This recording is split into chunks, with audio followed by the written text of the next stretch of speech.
Welcome to our continuing series, Questions and Answers, from the works of Sri Aurobindo and the Mother. Today, the Force and the Divine Force, Part 3, from Sri Aurobindo. There is only one force or energy here in reality.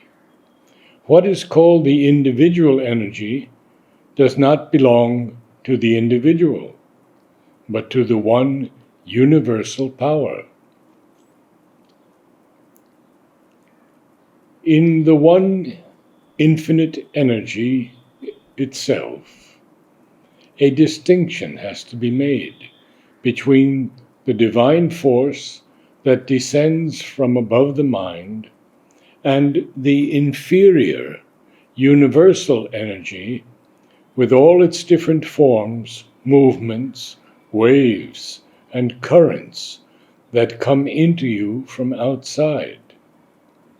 The inferior energy proceeds from the divine Shakti, but it has fallen from the truth of its source and has no longer its direct guidance.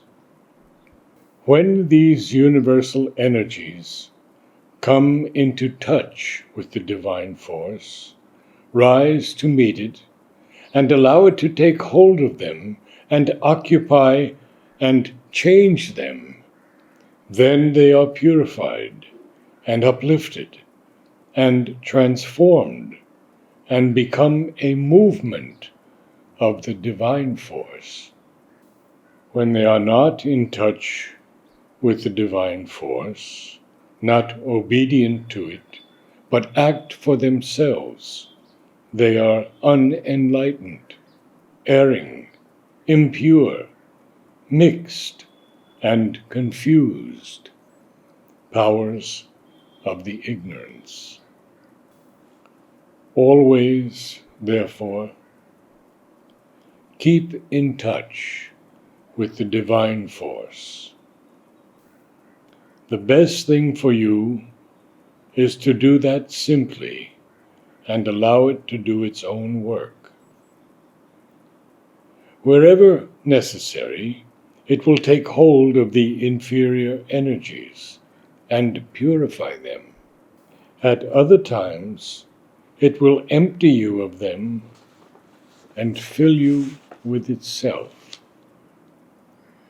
But if you let your mind take the lead and discuss and decide what is to be done, you will lose touch with the divine force, and the lower energies will begin to act for themselves, and all go into confusion and a wrong movement. It is still worse to try to draw these lower universal energies from those around you and keep up with them a vital interchange. What gain can there be in that? On the contrary, it will lead to greater confusion and even bring in all kinds of mischief and trouble.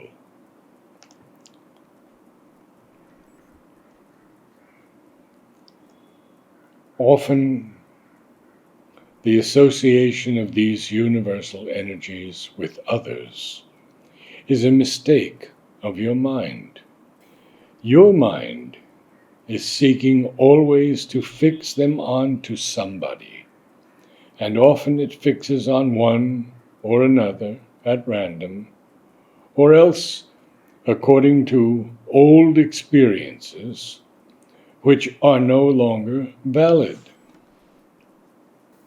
For instance, what you call X's force was not his, but a universal hostile force which used X at one time and, owing to a continued association in your mind, still presents itself to you as his, but may now no longer have anything to do with him. By keeping up the old association, you simply give greater opportunity for this undesirable energy to come upon you. Follow always the one rule: to open yourself directly to the divine force and not to others. If you keep in touch with it, all else will progressively arrange itself.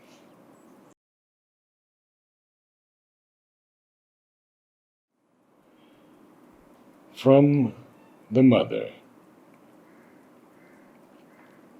Speaking of recent events, you asked me, quotes, whether it was a dangerous bluff or whether we narrowly escaped disaster. To assume both at the same time would be nearer to the truth. Hitler was certainly bluffing, if that is what you call shouting and making threats, with the intention of intimidating those to whom one is talking, and obtaining as much as one can. Tactics and diplomacy were used.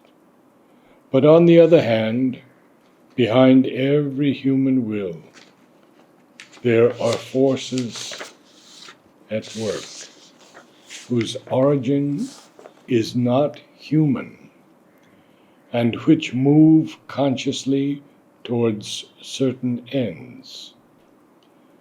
The play of these forces is very complex and generally eludes the human consciousness.